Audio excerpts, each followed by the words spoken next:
This is Congressman French Hill of Arkansas, who joins us at the same time.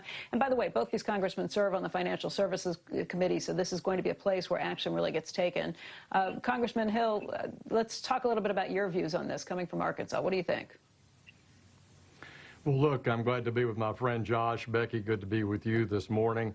The whole issue of the SALT was discussed in detail, and the idea of a $10,000 acceptance for across the board was to help as many Americans as possible. It's true we can't help every wealthy person in a very high-tax state like California and New York, but on balance, the $10,000 was a way to protect those state and local taxes for most Americans, and as a result, most Americans got a tax cut in the Tax Cuts and Jobs Act and had a simpler filing because they could take the standard deduction.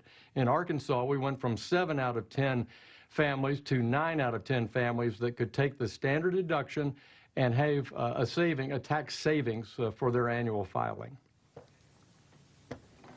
Congressman Gottheimer, what do you say back to Congressman Hill?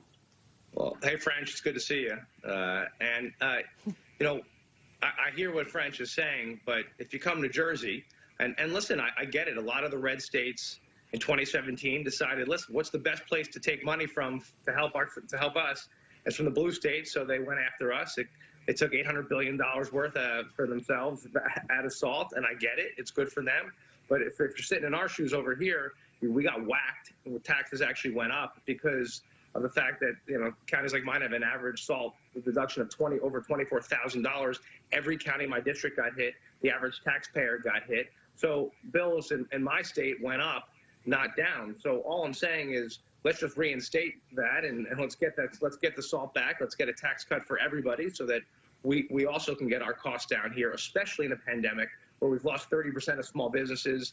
People are really hurting, over 7% unemployment. People are in trouble here. Now is not the time to actually raise taxes. Now's the time to actually give people some tax relief and help get the economy moving.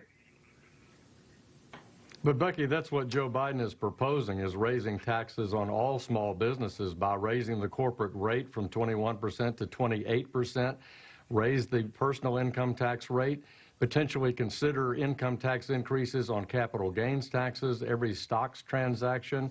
So the Biden administration at the exact wrong moment is proposing on raising taxes on all hardworking families and small businesses out there in the midst of coming out of this pandemic and returning to economic growth.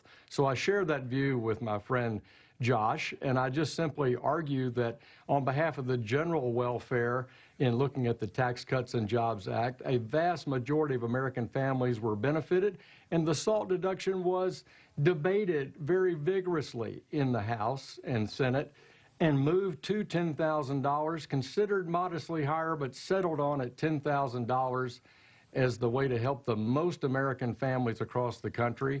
And you guys have already talked about this morning, debating how California or New York or New Jersey, high-tax states, should be more effective in their public finance.